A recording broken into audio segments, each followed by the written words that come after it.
Well, bonjour here from Paris. Ça va, Katie? Oh, good. Oh, good. Managed to survive last week. Wasn't sure we'd get out of there alive with his scenarios in the change room, but it's a pleasure to bring the last That Seventh show of the series. First of all, let's have a look back at what London was about. What an amazing tournament once more. I mean, surprises. I mean, some huge surprises. England couldn't beat anyone except New Zealand. You'd be happy with that. It's not often that happens, Katie. You must have inspired them by wearing their shirt in the changing room, maybe. Who knows?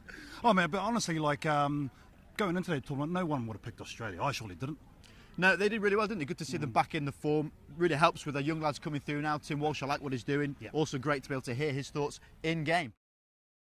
Yeah, he's a pretty handy weapon to have in the back line there. And when the opposition's down to 6, you know, generally there's only going to be one result. But they controlled the ball well. We've just got to work hard at the breakdown there to hold our feet. We should be able to get a couple.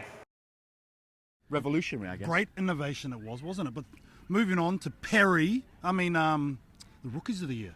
We've got 4 of them here. Tui Mamba, Dreddy Nalangi, Bortitu and Johnny Vialli. I mean, what's your pick? Mate, it could have been a scroll, the amount of talent that's come through this year. It really has been strong. I really like the Fijian influence on this series as the zip line goes overhead, only in Paris. For me, I love Johnny Vialli. I'll happily celebrate his efforts on a sevens pitch whenever I can, but I've got to go Fiji. The way they've been this year, the strength and depth, how well they've come through. For me, Bortitu. Is it? The hammer. Mate, he's been going good, real good. I've got to go Johnny Vialli. I just think the way he's come onto the series, no one picked him. He's come out of the blue. The way he's grown, he's one of the, you know, he's one of the top players now. He's crazy, mate. He's crazy Samoan. I love to see him go. The thing that sent me over the top, that 1%er, the 4 rat's tails. Yeah. He's got 8 haircuts in one, Katie. I know you're a fan of the dreads, and I've been for a while, but Johnny Vialli, who knows what he's going to do next, mate? Now, a guy from Australia who's come back, was a former Rook of the Year, Henry Hutchinson, he's our one to watch.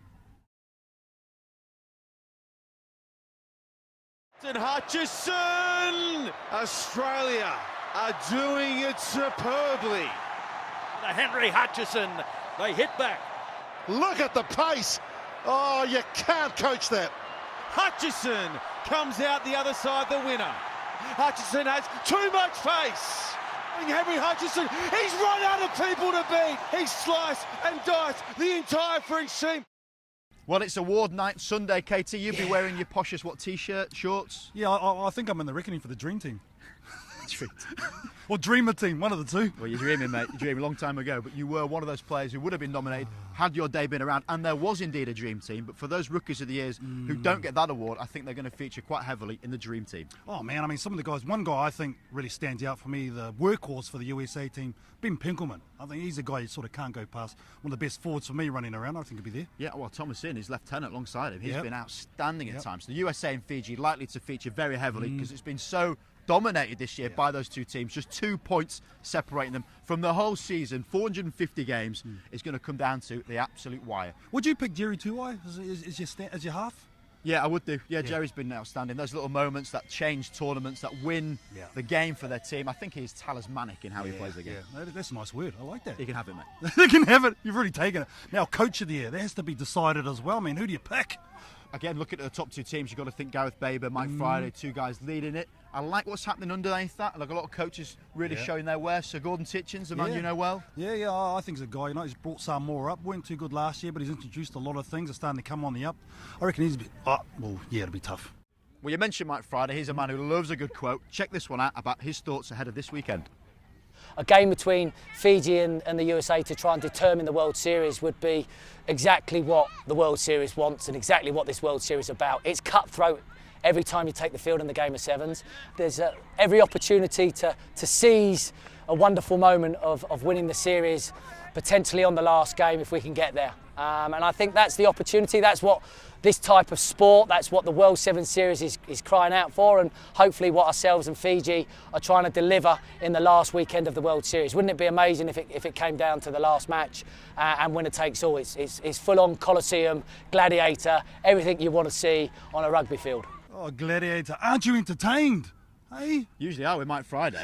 Oh, he loves it, eh? He does love a soundbite. Marcus Aurelius, he'll be giving the old Churchillian speeches before that one. It really is one of these guys that gets them up for it, doesn't he? All right, now we get to the last stop. A lot of permutations to win the series. I mean, you're our nerd, numbers nerd. I was waiting for the break nerd. it on down. Well, okay, put it simply, there's 2 points separating Fiji and USA. So both teams will be vying to win it. But if they don't win it, then keep an eye out for the standings because every single game is going to count.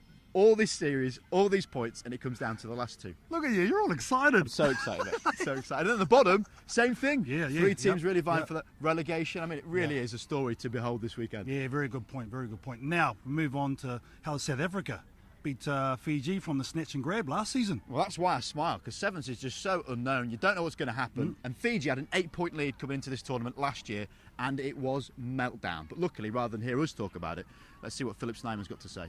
It's out of our control now, so we can only control the controllable, but if everything goes well and maybe one or two teams doing us a favour and we can play our best rugby of the season, who knows what will happen. South Africa second in the ranking, 7 points behind Fiji for the overall series title. Any other business to take care of? Well, KT, sometimes they say to be the best, you sometimes have to be the best. So for this little wrap-up, what we'll do... Oh, here we go. Change it up. What we got? What we got? There it is. They want me to hold this. There we go. Mate. There we go. Finally. How's that looking? Hey, that is on point. How do you manage with these, honestly? That's why you got to get the wrap up, mate. There we go. Mate, that's the best you've looked all season. Cheers, mate. Even I'd kiss you. Well, I'll tell you what, any other business, HSBC, the hot seat this year, we've got a bit of permutation. I have to talk you through this, KT. Because you not only have to follow HSBC Sport, but you've also got to tag in for their hot seat. That's where people want to be. It's the best place to watch. Well, it's going to be pretty hot in Biarritz where the women finish off their series as well. Yeah, let's talk once again about New Zealand dominating World Rugby. Unbelievable. The women are absolutely killing it this year. Just lost one game all year. It's looking pretty much likely as theirs, but ultimately, Biarritz is going to be a great place to host Sevens. You'd look good in the local in Biarritz with your surfboard. The dreads will get twisted up in the You know. Oh, well, KT, that's a wrap for us here at That Seven Show. All year, it's been an absolute pleasure working with you alongside this. Show about the hair, mate. But other than that, check it out. This weekend, we'll see you there. Au revoir.